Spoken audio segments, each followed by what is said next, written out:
پیارے دوستوں، آج کی اس ویڈیو میں ہم بات کریں گے ایک عجیب و غریب جنازے کے بارے میں۔ ایک ایسے رئیس آدمی کا جنازہ جسے پڑھانے کے لیے ہر مولوی انکار کر دیتا ہے۔ میں اس کا جنازہ نہیں پڑھاؤں گا۔ ویڈیو میں آگے بڑھنے سے پہلے آپ نے اگر اب تک ہمارے اس ویڈیو کو لائک نہیں کیا تو لائک ضرور کریں، ہمارے چینل کو سبسکرائب بھی کر لیں اور ہاں، بیل آئیکن پر کلک کرنا نہ بھولیں۔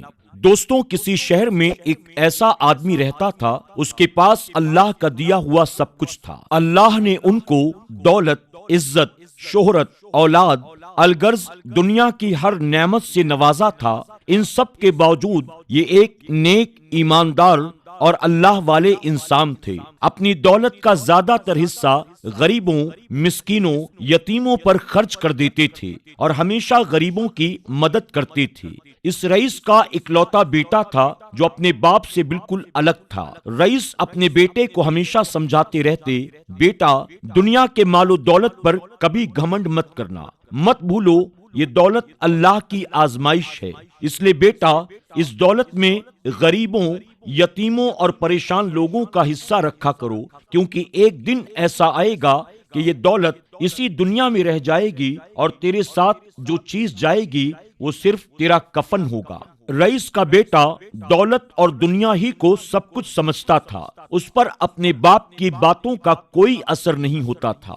وقت گزرتا رہا، ایک وقت ایسا بھی آیا کہ وہ رئیس سخت بیمار ہو گیا۔ کافی علاج کے بعد بھی کوئی بہتری نہیں آئی۔ ایک دن رئیس نے اپنے منشی کو بلایا اور ان کو ایک خط کا لفافہ دیا اور کہا، منشی، یہ خط کا لفافہ میرے بیٹے کو اس وقت دینا جب میرا جنازہ قبرستان میں رکھا جائے۔ انتقال سے کچھ دن پہلے انہوں نے اپنے بیٹے کو بلایا اور کہا، بیٹا، میری ایک آخری خواہش ہے، جب میں مر جاؤں تو مجھے میرے پرانے موزے پہنا کر دفن کرنا۔ یہ میری آخری خواہش ہے اور مجھے یقین ہے کہ میری آخری خواہش تو ضرور پوری کرے گا۔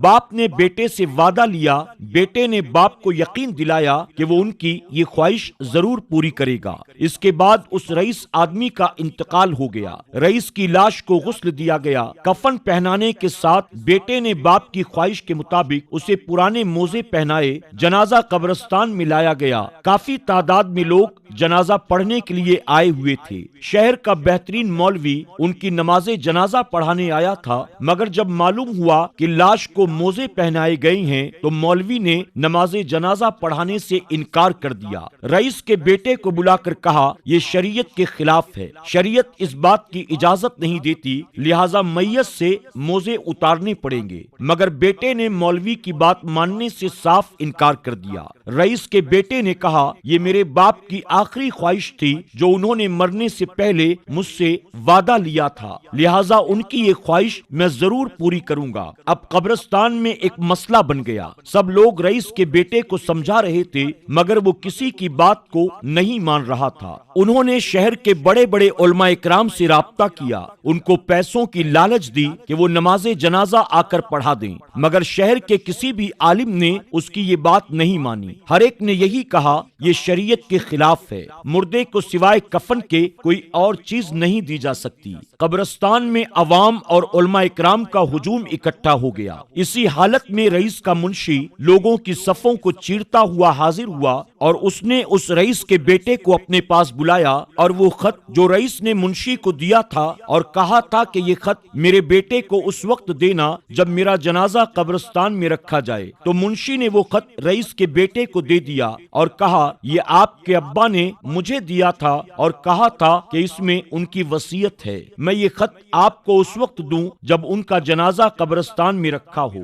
رئیس کے بیٹے نے خط ہاتھ میں لیا، اسے کھول کر دیکھا، اس میں یہ لکھا ہوا تھا، میرے پیارے بیٹے، میں شہر کا سب سے امیر آدمی تھا، مگر دیکھ لے آج میں اپنے ساتھ یہ پرانے موزے بھی لے کر نہیں جا سکتا۔ میرے بیٹے، آج میرے ساتھ سوائے میرے کفن کے میری قبر میں کوئی بھی چیز نہیں جائے گی۔ جو کچھ میں نے دنیا میں کمایا، جو مال میں نے دنیا میں جمع کیا، سب کچھ دنیا ہی میں رہ جائے گا۔ میرے بیٹے، میں تجھے وصیت کرتا ہوں، میں جو کچھ چھوڑ کر جا رہا ہوں اسے نیک راہ میں خرچ کرنا۔ میرے بیٹے، دولت پر کبھی تکبر مت کرنا، گھمنڈ مت کرنا، کیونکہ دولت اسی دنیا میں رہ جائے گی۔ اس نے جب خط کو پڑھا زارو قطار رونے لگا۔ اس نے باپ کے موزے اتار دیے، نماز جنازہ پڑھایا گیا اور اسے دفن کر دیا گیا۔ اس کے بعد اس بیٹے نے بھی باپ کی طرح کام کیا۔ اس نے اپنے مال کا زیادہ تر حصہ غریبوں، یتیموں اور مسکینوں میں خیرات کر دیا اور ایک اچھی زندگی گزارنے لگا۔